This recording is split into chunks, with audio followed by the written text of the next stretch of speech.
La diffusion vient de démarrer. Tous les participants sont en mode écoute seule. Bonjour et bienvenue à tous à cette Eureka où nous allons voir dans Troupeau comment gérer les filtres avancés. Alors tout d'abord, nous allons voir qu'est-ce qu'un filtre avancé, puis la définition des filtres, l'onglet définition des filtres et enfin comment éditer. Donc qu'est-ce qu'un filtre avancé? Donc on va retrouver les filtres avancés sur la version 2018. Alors ça va nous permettre du coup de filtrer sur une liste d'animaux avec certains critères précis. Donc les critères, nous allons les retrouver, donc, notamment en identification. Donc vous allez pouvoir faire une liste avec un tiers précis, un âge précis ou une race. Aussi sur des mouvements, donc des animaux qui seront dans un lieu, dans un bâtiment par exemple. Type d'entrée, une liste sur des achats. Tout ce qui va être reproduction, donc avec des critères comme le nombre d'IA, l'état de reproduction ou le relevé l'âge. En sanitaire, vous allez pouvoir gérer tout ce qui va être maladie, prophylaxie. Et dans le lait, vous allez pouvoir faire des listes avec des critères bien précis, comme les taux, par exemple. Donc, tous ces critères, vous allez les retrouver à un endroit, dans l'onglet Mouvement, Filtre avancé, Définition des filtres et Dictionnaire des champs.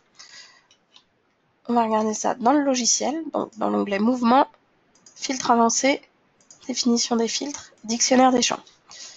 Donc, vous avez tous les critères ici, ils se retrouvent tous ici, donc ils sont triés par famille. Si vous décochez, ça vous affiche que les critères d'une famille. Vous avez possibilité de filtrer sur une recherche. Si je veux par exemple le critère âge, en renseignant, il va me retrouver mon critère. Après, vous avez possibilité d'avoir une description plus détaillée en dessous. Donc, tous ces critères vont se retrouver dans le dictionnaire des champs. Ils sont tous visibles. Voilà pour les critères. Donc, on va voir comment les utiliser avec la définition des filtres. Alors, du coup, pour créer nos filtres, ça va être dans l'onglet Mouvement, Filtre avancé et Définition des filtres. Ici, il suffira de faire un plus pour créer un nouveau filtre avancé. Donc, ça va fonctionner comment? Donc là, les critères qu'on a vus précédemment, il va falloir les sélectionner, puis ensuite sélectionner un opérateur, du coup, et une valeur. Par exemple, si on veut, on a un cheptel avec plusieurs races et qu'on veut que, par exemple, la race 66, les Primolstein. En critère, on va sélectionner la race. En opérateur, on va mettre égal et en valeur 66. Donc on aura une liste filtrée que sur les Primolstein. Après, on peut aller plus loin en ajoutant un deuxième filtre, par exemple avec un et ou un ou. Donc là, si par exemple je veux toutes mes 66 qui ont plus de 2 ans. Donc en deuxième ligne, je choisirai du coup critère H par mois, opérateur supérieur à et 2 ans en valeur. Moi, je peux mettre un troisième, quatrième, cinquième filtre. Il n'y a pas de limite. Après, plus vous mettez de fils, plus ça risque d'être long. Et la liste, avoir des critères contraires. Donc, faire attention de ne pas trop multiplier les filtres pour avoir des données cohérentes.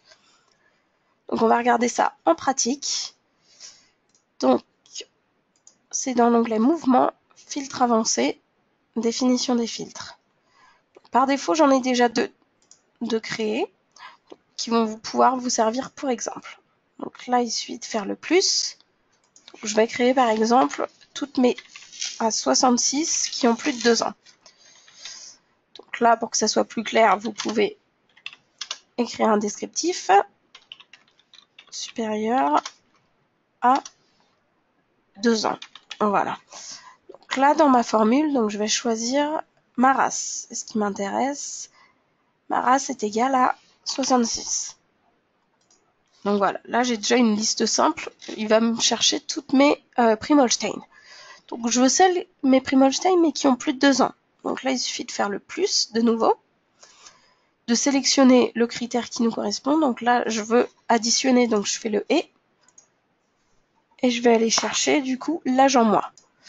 Donc je veux qu'ils aient plus de 2 ans, donc supérieur à, donc c'est en mois, donc 24 mois.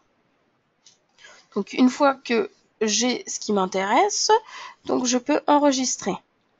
Donc j'ai bien le récapitulatif en bas si vous êtes intéressé de la formule. Donc, mathématiques qui va s'appliquer. Donc là, j'ai créé un filtre avancé des prix Molstein qui ont plus de 2 ans. Après, on va regarder comment l'utiliser. Donc, comment éditer notre filtre? Donc, ça, vous allez le retrouver dans l'onglet Mouvement, Filtre avancé et Visualisation des animaux. Après, vous allez le retrouver dans tout ce qui concerne des listes. Donc, vous l'aurez aussi dans Mouvement, Liste du troupeau, dans Reproduction, Bilan et État de repro, ou Sanitaire, Planning et Bilan sanitaire. Donc, on va regarder ça dans le logiciel.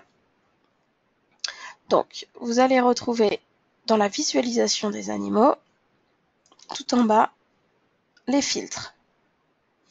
Donc là, si je mets par exemple aucun filtre, hop, j'ai 182 animaux. Si je mets mon filtre avancé, donc toutes mes prix Molstein qui ont plus de 2 ans, 141. Il m'a bien filtré, du coup, je n'ai que des prix Molstein, pour regarder par rapport aux dates de naissance, qui ont plus de 2 ans. Donc après, ce filtre avancé, vous l'avez à plusieurs endroits. Dans la liste du troupeau, en cliquant sur filtrer, filtre avancé. Mais vous allez le retrouver dans d'autres listes, donc par exemple l'état de reproduction aussi, en cliquant dans filtrer. Donc vous l'avez dans toutes les listes en cliquant sur l'entonnoir filtrer. Vous allez pouvoir appliquer votre filtre avancé. Donc voilà pour l'édition. Donc ce qu'il faut retenir au niveau des filtres avancés dans troupeau, c'est que vous pouvez les utiliser dans toutes les listes qui contiennent des animaux. Du coup, pour faire un tri, vous pouvez multiplier le nombre de critères par rapport à votre sélection. Donc vous pouvez multiplier les filtres. Alors attention de ne pas trop les multiplier parce que plus vous les multipliez, plus le traitement risque d'être long et plus il y a une marge d'erreur, du coup, de ne pas mettre des critères contraires entre eux. Vous pouvez aussi filtrer donc avec des critères de reproduction sanitaire ou lait, du coup, qui vont vous permettre du coup d'apporter des listes avec des données techniques. Par exemple, toutes les bêtes qui ont 3 IA ou plus, ou toutes mes bêtes qui ont un certain nombre de cellules. Donc là, vous allez pouvoir avoir des données techniques et personnalisées. Et ça va vous permettre aussi de ressortir rapidement du coup un groupe d'animaux. Par exemple, toutes les bêtes qui sont dans un certain lieu, toutes les bêtes achetées à une époque par ce tiers-là. Donc voilà, par exemple, vous allez ressortir certains groupes d'animaux. Donc voilà avec les filtres avancés. Je vous souhaite une bonne journée.